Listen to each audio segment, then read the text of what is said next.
चिंता क्यों करते हो? जब भगवान ने तुम्हें जिंदगी दी है तो तुम्हारे लिए कुछ अच्छा सोचा होगा। दोस्तों, आप सोच रहे होंगे, अगर सच में कोई संभालने वाला है तो डर क्यों इतना गहरा बैठा है? अगर ईश्वर है तो रातों की नींद क्यों टूटी हुई है? अगर जीवन का कोई अर्थ है तो मन हर सुबह बोझिल क्यों उठता है? शायद इसलिए नहीं कि ईश्वर मौन है, बल्कि इसलिए कि आप भीतर से बहुत शोर में जी रहे हैं, और इस शोर में आपको अपनी ही सांस की आवाज सुनाई नहीं देती।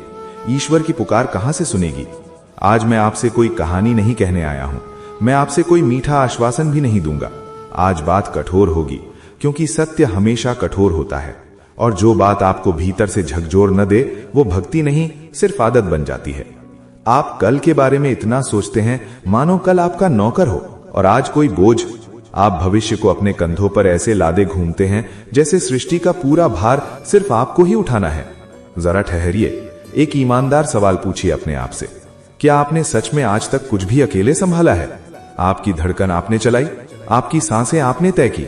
आपकी आंखें कब खुले और कब बंद हो, क्या आपने तय किया?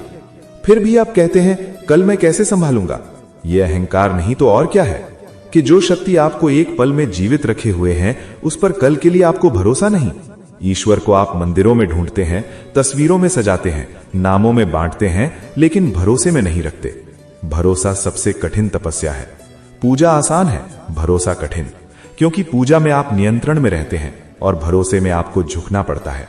और अहंकार झुकना नहीं जानता, वो सिर्फ गणना जानता है, कितना मिलेगा, कब मिलेगा, कैसे मिलेगा। ईश्वर कोई गणित नहीं है जिसे हल कर लिया जाए। ईश्वर तो वो अनुभव है जो तब उतरता है जब आप नियंत्रण छोड़ते हैं। आप कहते हैं अगर कल सब बिगड़ गया तो, अगर पैसा नहीं रहा तो, अगर रिश्ते टूट गए तो, अगर शरीर साथ छोड़ गया तो। सुनिए, जो आज तक सब कुछ दे रहा है, क्या वो कल आपसे छीनने के लिए बैठा है? क्या जीवन कोई शत्रु है जो मौका ढूंढ रहा है आपको गिराने का? या फिर जीवन एक परीक्षा है जो देख रहा है कि आप कब भरोसा करना सीखते हैं? याद रखिए, डर ईश्वर का विरोध नहीं है, डर ईश्वर की अनुपस्थिति का भ्रम है। आज इंसान की सबसे बड़ी बीमारी गरीबी नहीं है, असफलता नहीं है, सबसे बड़ी बीमारी है भविष्य में जीना। आप अभी यहां हैं, लेकिन आपका मन कल में भटक रहा है। आप शरीर से जीवित हैं, लेकिन चेतना से अनुपस्थित। और फिर आप कहते हैं शांति नहीं मिलती। शांति भविष्य में नहीं मिलती, शांति अभी में मिलती है, और अभी में वही रहता है जो ईश्वर को सौंप देता है। थोड़ा कठोर लगेगा, लेकिन सच कहूं, आप ईश्वर पर भरोसा नहीं करते, आप ईश्वर को इस्तेमाल करना चाहते हैं। जब सब ठीक हो तो आप कहते हैं मैंने मेहनत की, और जब सब बिगड़ जाए तो कहते हैं ईश्वर ने साथ नहीं दिया। ये कैसी भक्ति है? ये तो सुविधा का सौदा है। सच्ची भक्ति में आप कहते हैं जो है वही प्रसाद है, जो मिलेगा वो भी प्रसाद होगा, और जो छिन जाएगा वो भी किसी गहरी योजना का हिस्सा होगा जिसे मेरी सीमित बुद्धि समझ नहीं सकती। आपको लगता है कि चिंता करने से आप जिम्मेदार बनते हैं? नहीं, चिंता करने से आप कमजोर बनते हैं। जिम्मेदारी और चिंता में फर्क समझिए। जिम्मेदारी कहती है आज जो मेरे हाथ में है मैं उसे पूरी ईमानदारी से करूंगा। चिंता कहती है जो मेरे हाथ में नहीं है मैं उसी में जलता रहूंगा। ईश्वर ने आपको कर्म का अधिकार दिया है, परिणाम का नहीं। फिर भी आप परिणाम को पकड़कर बैठे हैं और कर्म से भाग रहे हैं। यही उलझन है। अब यहां इस बिंदु पर मैं आपसे एक छोटा सा निवेदन करूंगा। अगर ये शब्द आपके भीतर कहीं हलचल पैदा कर रहे हैं तो अभी सिर्फ इतना कीजिए, वीडियो को लाइक कीजिए और कमेंट में लिखिए मैं आज पर भरोसा करना सीख रहा हूं। बस इतना, कोई लंबा वादा नहीं, कोई भारी घोषणा नहीं, एक छोटा सा स्वीकार। और अब आगे बढ़ते हैं, क्योंकि अभी आपने सिर्फ दरवाजा खटखटाया है। भीतर जो सच बैठा है वो और भी गहरा है, और शायद और भी असहज। लेकिन याद रखिए, जो आज तक संभाला है वही कल भी संभालेगा। आप बस बीच में खड़े होकर बाधा मत बनिए। ये मार्ग कठिन है, लेकिन यही भक्ति के मार्ग है, जहां तर्क झुकता है और भरोसा जन्म लेता है। आपने अक्सर सुना होगा सब ईश्वर पर छोड़ दो, लेकिन सच यह है कि आपने कभी सच में छोड़ा ही नहीं। आपने बस शब्द बदले हैं, पकड़ अब भी वैसी ही है। आप कहते हैं मैंने सब भगवान पर छोड़ दिया, लेकिन भीतर मन लगातार हिसाब लगा रहा होता है, कब मिलेगा, कितना मिलेगा, मेरे मुताबिक मिलेगा या नहीं। छोड़ना शब्दों से नहीं होता, छोड़ना भीतर की पकड़ ढीली होने से होता है। और ये ढीलापन कायरता नहीं है, ये परम साहस है। क्योंकि दुनिया में सबसे ज्यादा साहस उस व्यक्ति में होता है जो अनिश्चितता के बीच भी शांत खड़ा रह सके। आप जरा ईमानदारी से देखिए, आपकी चिंता ने आज तक क्या बदला है? एक भी समस्या आपने चिंता करके हल की है? उल्टा चिंता ने आपकी ऊर्जा चूस ली। आपकी दृष्टि धुंधली कर दी और आपके निर्णयों को कमजोर बना दिया। फिर भी आप चिंता को छोड़ने से डरते हैं, क्योंकि चिंता आपको झूठा एहसास देती है कि आप कुछ कर रहे हैं, जबकि सच ये है, चिंता सबसे बड़ी निष्क्रियता है। वो कर्म नहीं, कर्म का भ्रम है। ईश्वर आपको कभी भी भविष्य की गारंटी नहीं देता, वो आपको वर्तमान की ताकत देता है। और जो व्यक्ति वर्तमान में पूरी तरह उपस्थित है, उसके लिए भविष्य अपने आप आकार लेने लगता है। लेकिन आप वर्तमान से भागते हैं, क्योंकि वर्तमान में खड़ा होना मतलब अपने डर से आंख मिलाना। भविष्य में भागना आसान है, वहां सब कल्पना है, वर्तमान में सब सच है। आप ये मानकर चल रहे हैं कि अगर सब कुछ आपकी योजना के मुताबिक नहीं हुआ तो सब व्यर्थ हो जाएगा। यह धारणा ही सबसे बड़ा ज्ञान है। जीवन आपकी योजना से बड़ा है। ईश्वर आपकी अपेक्षाओं का कर्मचारी नहीं है। जब आप ये मान लेते हैं कि जो होगा वो मेरे भले के लिए होगा, भले ही अभी मेरी समझ से बाहर हो, उसी क्षण भीतर एक मौन उतरने लगता है। वो मौन ही भक्ति की शुरुआत है। ध्यान दीजिए, जब आप कहते हैं मैं टूट गया हूं, तब भी आप जीवित हैं। जब आप कहते हैं अब कुछ नहीं बचा, तब भी सांस चल रही है। इसका मतलब साफ है, आपकी धारणा टूटी है, जीवन नहीं। और धारणा के टूटने से डर लगता है, क्योंकि अहंकार धारणा से ही बनता है। ईश्वर आपको बार बार तोड़ता नहीं, वो आपके झूठे सहारों को गिराता है ताकि आप असली सहारे को पहचान सकें। आप बार बार पूछते हैं, ईश्वर मेरी परीक्षा क्यों ले रहा है? सच ये है, ईश्वर आपको परख नहीं रहा, वो आपको परिपक्व कर रहा है।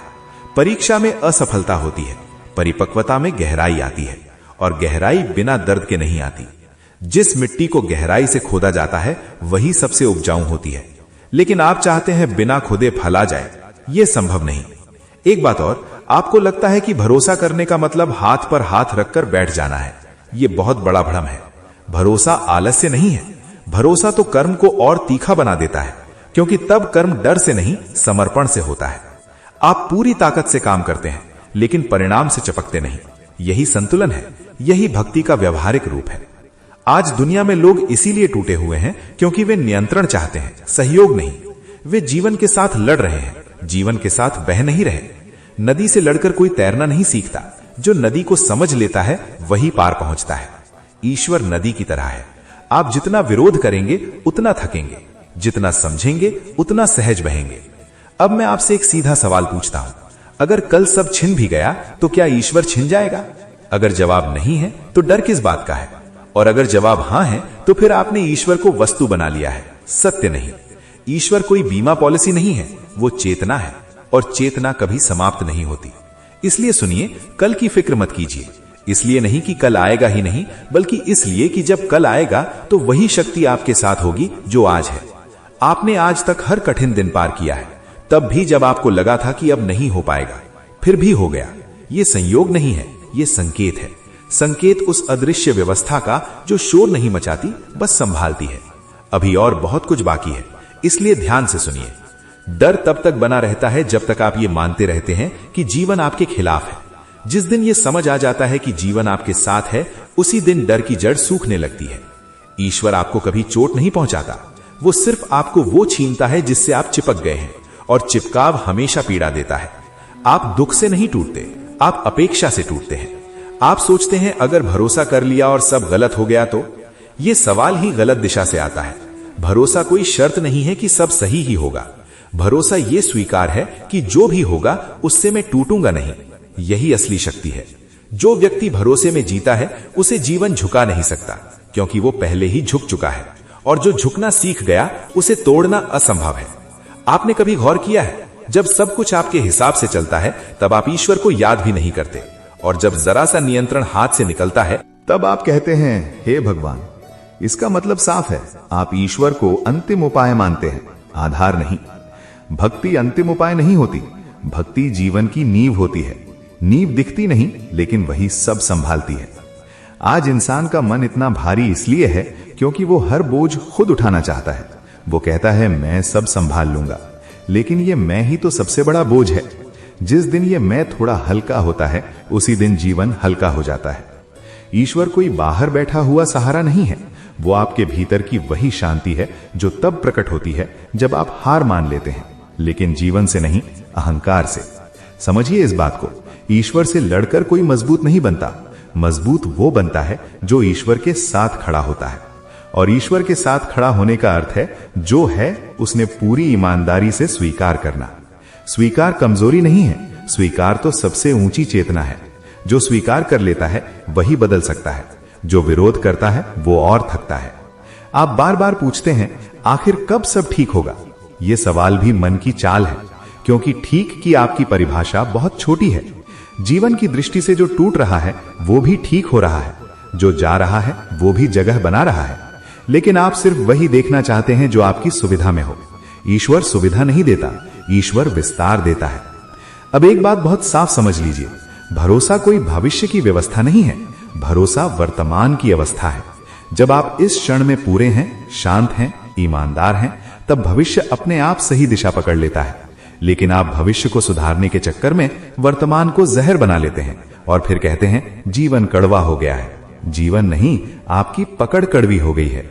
जिस दिन आप ये कहने का साहस कर लेते हैं जो है मैं उसके साथ हूं, उसी दिन ईश्वर आपके साथ खड़ा हो जाता है। क्योंकि ईश्वर विरोध में नहीं मिलता, वो सहयोग में मिलता है। वो वहां मिलता है जहां आप कहते हैं अब मैं नहीं तू। और ये कहना शब्दों से नहीं होता, ये जीने से होता है। याद रखिए, जिस शक्ति ने आपको इतने उतार चढ़ावों से गुजारा, जिसने आपको तब भी बचाए रखा जब आप खुद को खो चुके थे, क्या वो शक्ति अचानक आपको छोड़ देगी? नहीं। समस्या ईश्वर की अनुपस्थिति नहीं है, समस्या आपकी अधीरता है। आप तुरंत परिणाम चाहते हैं, जबकि जीवन प्रक्रिया है और प्रक्रिया पर भरोसा करना ही भक्ति है। अब अंत में बहुत ध्यान से सुनिए। कल की फिक्र मत कीजिए, इसलिए नहीं कि कल आसान होगा, बल्कि इसलिए कि आप अकेले नहीं होंगे। वही शक्ति, वही चेतना, वही अनदेखा सहारा आपके साथ होगा जो आज तक आपके साथ रहा है। आप बस बीच में आकर हस्तक्षेप मत कीजिए, जीवन को अपना काम करने दीजिए। अगर आज के ये शब्द आपके भीतर कहीं गूंजे हैं, अगर कहीं कोई गांठ ढीली पड़ी है, तो समझ लीजिए आप सही मार्ग पर हैं। यही भक्ति के मार्ग है, जहां इंसान झुकता है और ईश्वर उतरता है। और जाते जाते एक आखिरी बात, अगर आप सच में चाहते हैं कि आपके भीतर ये भरोसा गहराता जाए, ये शांति टिके, तो इस चैनल से जुड़े रहिए। क्योंकि यहां बातें दिल बहलाने के लिए नहीं होती, यहां बातें आपको बदलने के लिए होती हैं। वीडियो को अंत तक देखने के लिए आपका धन्यवाद। कल की फिक्र छोड़िए और आज को पूरी श्रद्धा से जिएं। और वीडियो को लाइक करें और चैनल को सब्सक्राइब जरूर करें। कमेंट में लिखें हर हर महादेव, ओम नमः शिवाय।